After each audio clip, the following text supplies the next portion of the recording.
Hello in the next episode. In today's video I'm going to repair Xbox Series X, which is very weird. The weird is the problem which occurs. Okay, so my customer sent me his console to have a look at it, because what he's done, he connected the power bank to the front USB ports on his Xbox Series X. And that caused that the console is dead. You could smell, the burn smell. So everything was burned inside. And what I've done, I've already replaced the salt bridge board, because the salt bridge board was completely fried. And I couldn't even, try to fix it, because everything was carbonized. So we had a coal mine, on his salt bridge board. So I replaced that. I've transferred the BIOS chip, and the console works. But the problem is that the USB ports, they still don't work. And I'm just wondering why the USB ports still don't work. Maybe there is something wrong on the main board. So let's have a look at it. Alright, so here is our Xbox Series X. So let's power this up.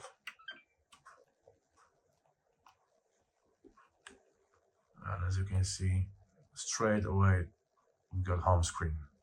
And you could think, oh, that's fine, it's working fine. No. The problem is with the USB ports, all of them. As I mentioned at the beginning, this is my USB amp meter and voltage meter. And as you can see, it's not working. It doesn't provide 5 volts. Alright, I'm going to try on the back, but it's exactly the same situation. It still doesn't work. Second one, the same. Alright, so let's come back to our motherboard. Alright, so here is our daughter board. Somebody call it salt bridge board, because it's got a salt bridge IC here. Yeah, but this is the original one, yeah? And as you can see here, it's exploded. This is 5 volts IC, which is blown away, and the motherboard is so badly damaged that it's carbonized under. Everything here is shorted to ground. There was no way to fix it. I just replaced it with a new soldering board, and I've just replaced the U25 IC, which is the BIOS. It contains all important information, and as you could see, the new soldering board made it work. It's working fine, except USB ports. So what can be wrong? Do you think it's the problem with the main motherboard or something else? So we will see. So let's disassemble it quickly.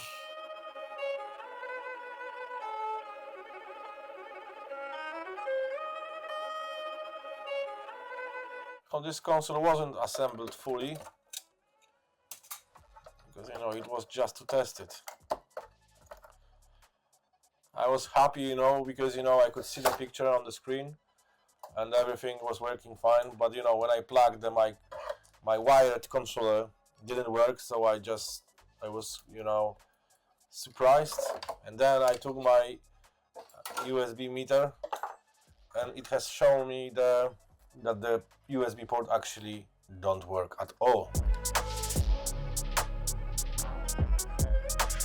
It could be, a coincidence, because, the new salt bridge board, maybe it's got some problems with the USB IC, or I don't know.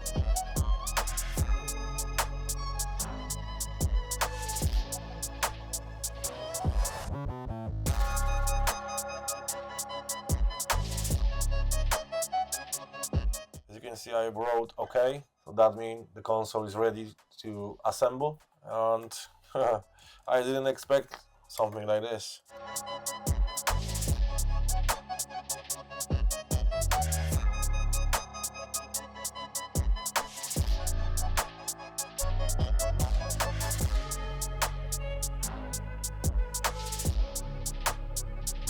Here's our BIOS transferred from the previous board. So that was the original one. Here is our donor. There's no difference, nothing at all. They are identical. Alright, so I'm going to check the USB power supply. So here is my main MOSFET, ground, it's okay. So here is a 5 voltage regulator, the same here. And everything looks fine. Let's check the other side. Alright, here we've got a 0 ohm resistor, which is good. There's no short, nothing. But everything goes to the sold bridge. And sold bridge IC controls all voltages on this motherboard and also on the other motherboard. So the best option is to find another sold bridge board, the same, and transfer the BIOS IC to the another sold bridge board. And then if it's still the same, that means it can be the problem with that white tape from here, or maybe with the main board. But you know, I've looked at the schematic and I cannot see any connection with the other board. Alright, so first what I'm going to do, I'm just going to go under the microscope. Alright, 475 degrees. I just need to remove my BIOS IC.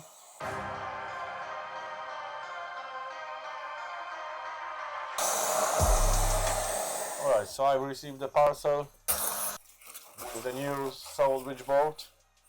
Actually, I've ordered 2 of them. One version 1 and second one version 2, just in case. I asked the guy who was selling them to give me the ones that they don't have the parts robbed, because the most of them they have missing parts. And I asked him to, because I need to have complete sold bridge board. This is version 2. We need this one. We need version 1, so I just need to mark it. New scrap. So let's make sure there are no missing parts, because that guy has promised me that there are no missing parts. Alright, so now I'm going to check if there are some shorts on this sold bridge board. So multimeter in the diode mode, beep mode. And now let's try this 5 volts coil. And there's no short here. Here is the ground. We have no shorts here. This is 5 volts. Alright, let's check the other components here.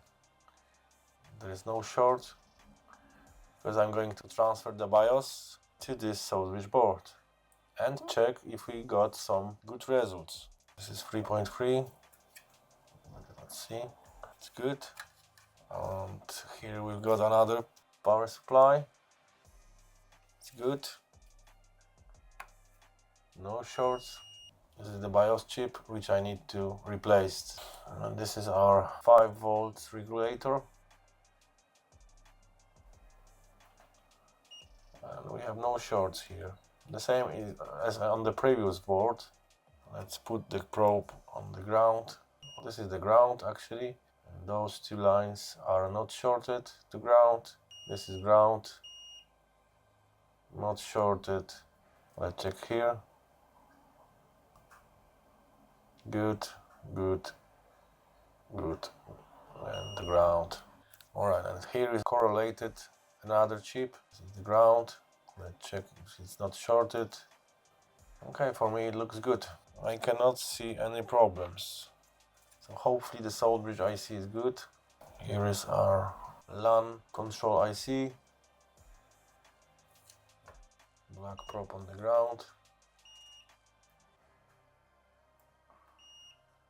All lines are not shorted, so there is a chance that the sold bridge IC is good. But you know, it was exactly the same situation with the previous sold bridge board. Let's add some flux. Hot air 475. And let's replace it.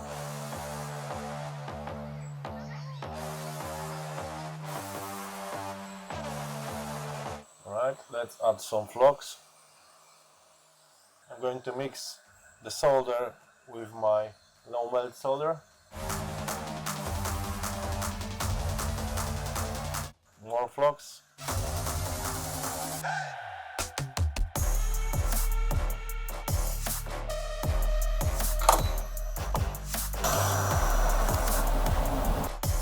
This is the original BIOS.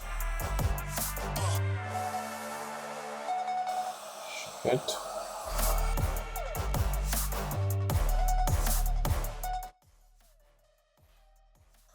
So I need to lower the airflow because you know it's too windy here. It was 100. I'm going to set up for 50.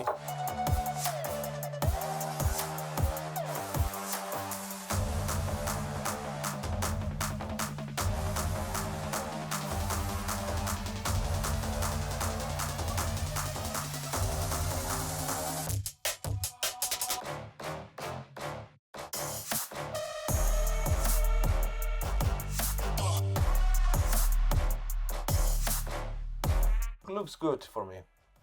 Alright, so I just need to connect all wires or cables and I need to assemble it back and test it.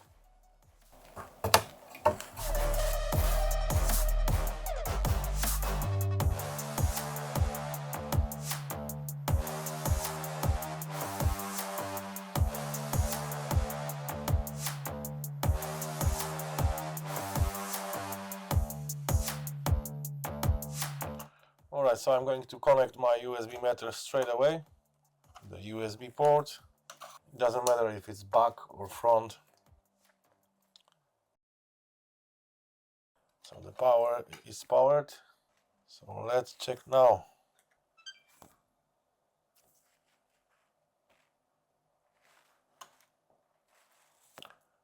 And yes, we've got 5 volts.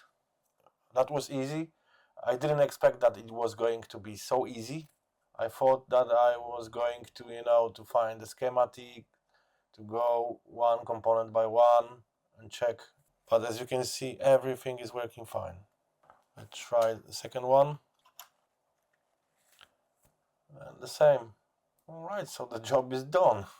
So quickly. Right, so now what I'm going to do, I'm just going to fully assemble it and test all functions. Because it looks like everything is fine, everything came back to normal. So we've got USB ports on the back. We don't know anything about the USB on the front. So what can I say about this? When we received this console first time, the main USB cable, which is like the silver tape, which goes to the front USB port on Xbox Series X, some of the pins, they were melted because it was the current was so huge that it melted the tape, ribbon tape. It carbonized the soldering board. Everything replaced because you could say, all right, but have you replaced the front USB port? Because maybe not. And maybe the front USB port caused that all USB ports, they didn't work. But yes, it was the first thing what I've done. I've replaced the front USB port and that silver USB tape which goes to this port. Alright, so let's assemble it and test it. Even when the console is off, we still got USB ports on.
going to put the screw back. We will see now if something helped or no.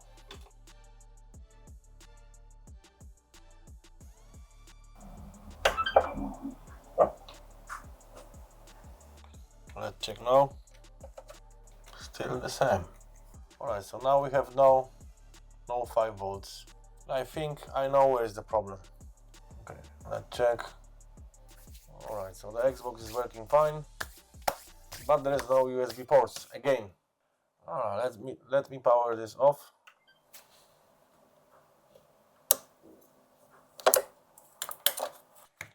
Alright, so I disconnected the front USB port, and as you can see here, we've got straight away, we've got 5 volts. You see? We've got straight away 5 volts. Perfect. Alright, so I'm going to plug my controller, and it's working fine.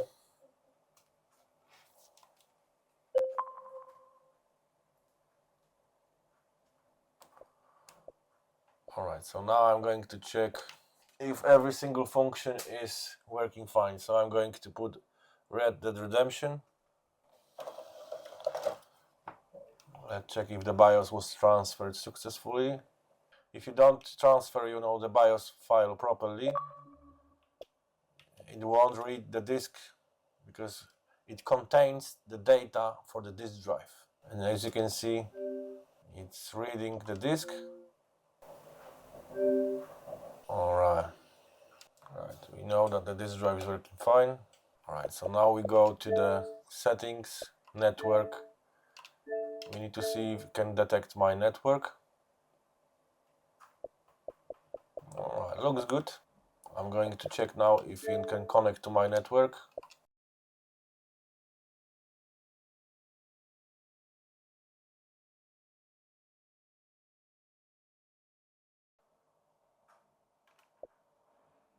Oh no, it's a common problem every time, The same is with me. I've got PlayStation 5 personally, and I play or maybe once per 2 weeks, and every single time when I turn my console on, it needs to be updated, and every single game what I've got, it has to be updated, so I need to spend additional time to wait until everything is updated, and then I can play, which is, it's silly. Oh my god. What's wrong with it? Probably it needs to be updated. We've got 1 gig of free space. It should be alright. Or maybe it's reserved something here. No. Oh, there's only 1 game I can play with. Oh no, the same. Alright. Okay, so everything looks fine. I cannot test this for a little bit longer, but it's okay. Alright, so as you could see, it was very easy, to fix this console. I didn't expect something like this. I expected, something longer. And the problem is that, my previous donor board, which I used, it was also good. It is good. It's still good. Because the problem is with the front USB actually. As you know, as you heard, I mentioned that I've replaced the front USB, and I did it. But, I didn't check if that front USB is good. If you look at it, it looks good. But I didn't check it with my multimeter. And that front USB was also damaged, and it caused that the other two on the back, they didn't work. So when I disconnected the tape from the front USB, everything is working fine. We've got the voltage, and it's connecting all devices, my controller, USB stick, etc. Everything is working fine. It's reading the disk. So the transfer of the BIOS to the new Southbridge board was successful. So only 1 front USB port has prevented me to finish this job earlier. But, at the end of the day, it's fixed. Please like and subscribe, because I can see here that the most of you, they don't subscribe. So please subscribe if you want to be updated. Thank you. See you next time.